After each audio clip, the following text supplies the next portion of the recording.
Gitabangan kog kurambo sa kama sa mga amiga sa akong anak nga dalaga.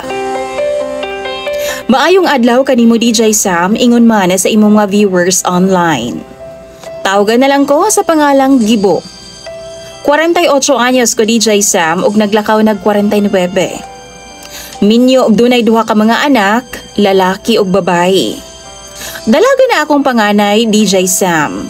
Nagtrabaho na gani sa call center ang ako ang panganay nga dalaga, samtang ako ang bunso nga anak nga usa ka lalaki. Ana-ana pud sa college. Ang akong asawa DJ Sam nagtrabaho sa usa ka dakong opisina dinhi sa among lugar. DJ Sam, buutan ang akong misis.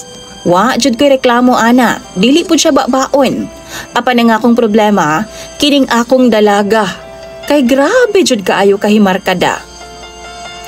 Kaning iyahang babay baya nga higala murag pirmi mga bangag DJ Sam. Sige na lang na silag inom sa balay namo. Ug kung dili man gud pud namo tugtan, didto man pud hinuon na mag-inom sa gawas. Mao nang mas maayo na lang nga dinhi sa amo ang bay, at least safe sila ug dili na maglatagaw pa. One time, wa akong asawa kay tuwa sila nag team building DJ Sam. Nahibilin ko gang ako ang mga anak. Nag-sleepover sab ang mga BFF sa akong mga anak DJ Sam nga mga bai sa amua. Ug siguro nag-inom sila atong gabi maong dugay kaayo ng mata DJ Sam. Sayo sa buntag nilakaw na ang akong anak nga babae kay duty man sa call center ug nahibilin ang iyahang mga barkada DJ Sam nga mga babae. Bandang alas 11 sa buntag nabalaka ko kay may mga pamahaw. O wa man pud manggawa sa kwarto, mautong ako ang gituktok DJ Sam. Nadunggan ako, murag saba naman didto, og nangmata na day sila DJ Sam. Taod-taod, nanggawa sila nga nakapanti lang og nakabra. Kabalo mo? Kalitra kong gikabayan sa isa ka babay, samtang naglingkod ko sa among sofa DJ Sam. Kilips to lips jud ko niyang taman. Haskan akong kurata DJ Sam. Maayo na lang gani kay nakaligo na ko ni adto nga time. Samtang ang laing tulo pa ka mga higala sa ako ang anak, gitabangan ko nilag hubo sa akong sinina. Maayo na lang gani kay nga akong anak nga laki ni eskwela na DJ Sam. Ambot kung unsay nakaon sa upat o gipangutana man ko nila kung tinuod ba daw nga mubarog na kung mag-edad naghapit 50. Mitando sab ko kay tinuod man sab good nga mubarog pang ako . Ingon pa, patunayan daw nako nga mubarog pa jud daw si Manoy. Og mao tong gipahimuslan jud ko nilang upat DJ Sam. Nangisog man pod ang akong tabadidoy.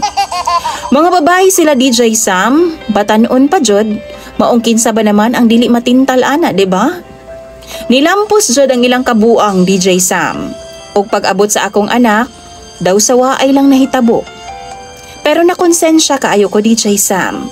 Ug dili ko gusto nga mahibaw-an sa akong pamilya kung unsay nahitabo ni adtong adlaw.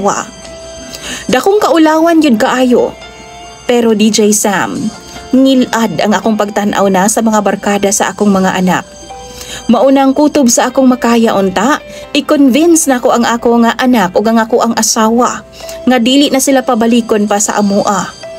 Gusto unta na ako DJ Sam nga maglikay na ang akong dalaga nga anak dito sa ilaha.